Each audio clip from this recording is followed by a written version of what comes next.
दोस्तों नमस्कार, मैं संतोष कुमार अभी यहाँ पर बात करने वाला हूँ कि नेपाल में जो हिंसक आंदोलन शुरू हुआ, जो जेनजेड आंदोलन शुरू हुआ और जिसके बाद अभी सुशीला कार्की जी जेनजेड की द्वारा सेलेक्टेड अंतरिम प्रधानमंत्री भी बन गई हैं। तो वो जेनजेड आंदोलन क्या स्वतः स्फूर्त था, यानी कि खुद पे खुद शुरू हुआ आंदोलन था, या उसके पीछे कुछ और ही कहानी है? अगर जेनजेड की बात किया जाए तो जेनजेड का फुल फॉर्म हुआ जनरेशन जेड। इंटरनेट युग 1997 से 2012 आप मोटा मोटी मान सकते हैं। इस बीच जो युवा पैदा हुए हैं उन्हें जेनजेड कहा जाता है। नेपाली युवा भ्रष्टाचार, नेपोटिज्म यानी भाई भतीजावाद, बेरोजगारी, सोशल मीडिया बैन से काफ़ी गुस्से में थे और जेनजेड के गुस्से ने एक व्यापक हिंसक आंदोलन को जन्म दिया। तो ऐसे में सवाल ये है कि क्या ये स्वतः स्फूर्त है या इसके पीछे कहानी कुछ और भी है? दोस्तों, अगर पिछले कुछ वर्षों में देखा जाए तो हमारे देश भारत के जो पड़ोसी देश हैं वहाँ पर इसी तरीके से रिजीम चेंज हुई है, यानी सत्ता परिवर्तन हुए हैं। वहाँ भी हिंसक आंदोलनों के बाद ही रिजीम चेंजेज हुई हैं। अगर बांग्लादेश की बात किया जाए, जो पिछले वर्ष ही 2024 में शेख हसीना सत्ता छोड़ती हैं, वो भारत में शरण लेती हैं। इसके अलावा श्रीलंका 2022, मालदीव, पाकिस्तान, अफगानिस्तान, म्यांमार और अब नेपाल। तो क्या ये बहुत ही सामान्य बात है कि भारत के पड़ोस के देशों में इस तरीके से हिंसक विरोध प्रदर्शन होता है और सरकारें चेंज होती हैं? क्या इसके पीछे अमेरिकी डीप स्टेट का हाथ हो सकता है? चलिए इसी पर हम बात करते हैं। देखिए, इस पर शक क्यों पैदा हो रहा है कि अमेरिकी डीप स्टेट का यहाँ पर इन्वॉल्वमेंट है?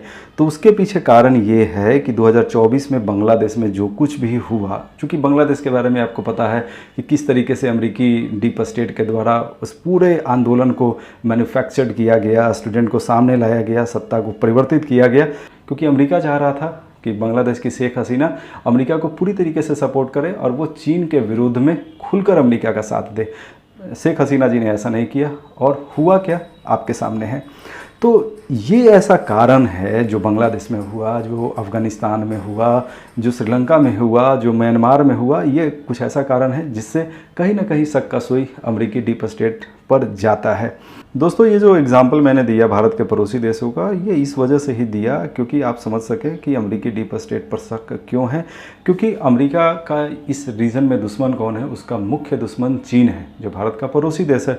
और चीन को काउंटर बैलेंस करने के चक्कर में ही इन देशों में अमेरिका के द्वारा सत्ता परिवर्तन कराया गया है। और यहाँ पर जो सरकारें आई हैं, चाहे म्यांमार की बात किया जाए, श्रीलंका की बात किया जाए, बांग्लादेश की बात किया जाए, ये कहीं ना कहीं भारत विरोधी सरकारें ही हैं। यानी कि इस तरीके से जो सत्ता परिवर्तन हुआ है इन देशों में, वो भारत के लिए बिल्कुल ही ठीक नहीं है।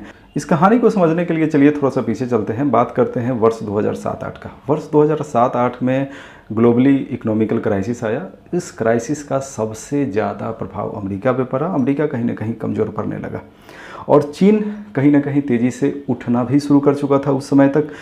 2015 की अगर बात किया जाए तो 2015 में चीन के द्वारा बेल्ट एंड रोड इनिशिएटिव को शुरू किया गया, जिसके बाद ग्लोबली उसका कद और भी ज़्यादा मजबूत हो गया।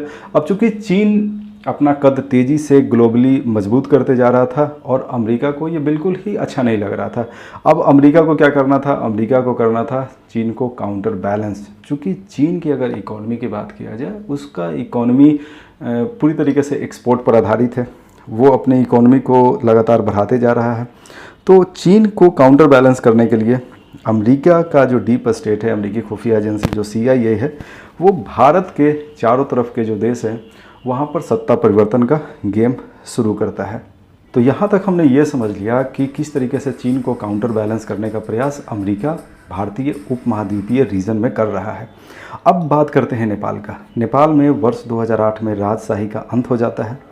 वहाँ संविधान सभा का गठन कर दिया जाता है। संविधान सभा 2008 से 2015 तक सक्रिय रहा। संविधान सभा का गठन इसलिए किया गया ताकि वहाँ एक नया संविधान बन सके। 2015 में संविधान बनकर तैयार हुआ और ऑफिशियली वहाँ पर लोकतंत्र का शुरुआत हो गया। हालांकि लोकतांत्रिक सरकार का गठन नेपाल में 2008 में ही हो चुका था, जब राजशाही का अंत होता है। 2008 से लेकर 2015 तक जो संसद है, संसद का कार्य भार आप कह सकते हैं संविधान सभा के द्वारा ही देखा जा रहा था। अगर ओवरऑल दोस्तों बात करें 2008 से लेकर 2025 तक, यानी पिछले 17 वर्षों में, तो 14 लोकतांत्रिक सरकारें आई और गई। इसका मतलब साफ है कि जो डेमोक्रेटिक मॉडल है नेपाल में, वो पूरी तरीके से फेल रहा है। अब सवाल ये है कि लोकतंत्र का मॉडल नेपाल में फेल क्यों हुआ?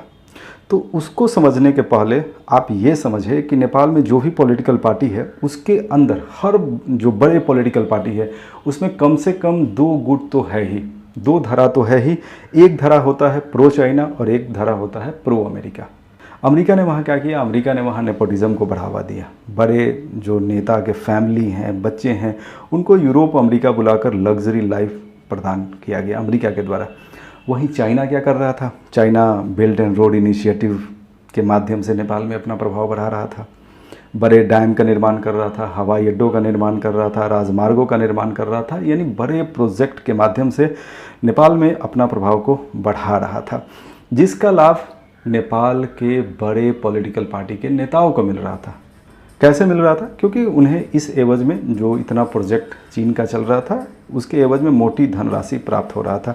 इसका लाभ नेपाल की आम जनता को काफ़ी कम हो रहा था। तो इस तरीके से आपने ये समझ लिया कि नेपाल के पॉलिटिकल पार्टीज़ के बीच किस तरीके से अमेरिका और चीन का प्रभाव रहा है, जिस वजह से भ्रष्टाचार को बढ़ावा मिला, जिस वजह से नेपोटिज्म यानी भाई भतीजेवाद को बढ़ावा मिला। दोस्तों, चूँकि ये तो समझ में आ ही गया कि नेपाल में लोकतंत्र का मॉडल पूरी तरीके से फेल रहा, भ्रष्टाचार को बढ़ावा मिला, बेरोजगारी वहाँ चरम पे था, कृषि का विकास नहीं हुआ, डेवलपमेंट के लिए सरकार के द्वारा कुछ विशेष पहल नहीं किया गया, यानी जनता परेशान थी। 4 सितंबर को सोशल मीडिया पे बैन लगाया जाता है।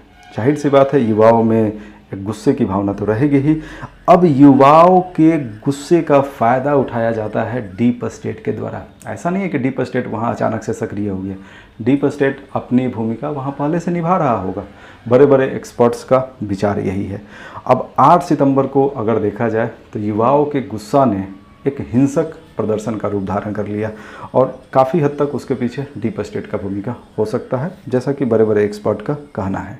दोस्तों, अगर वर्तमान समय की बात किया जाए तो नेपाल सुप्रीम कोर्ट की पहली मुख्य न्यायाधीश रहीं सुशीला कार्की जी नेपाल की अंतरिम सरकार की प्रधानमंत्री चुनी गई हैं, जो जेनजेड की पसंद भी है।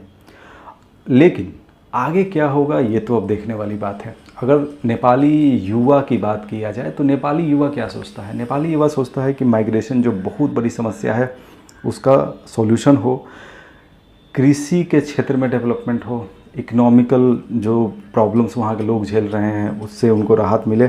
और साथ ही साथ नेपाल के युवाओं का एक खास सोच ये भी है कि नेपाल में जो सरकार बने वो प्रो चाइना नहीं हो, नेपाल में जो सरकार बने वो प्रो अमेरिका नहीं हो।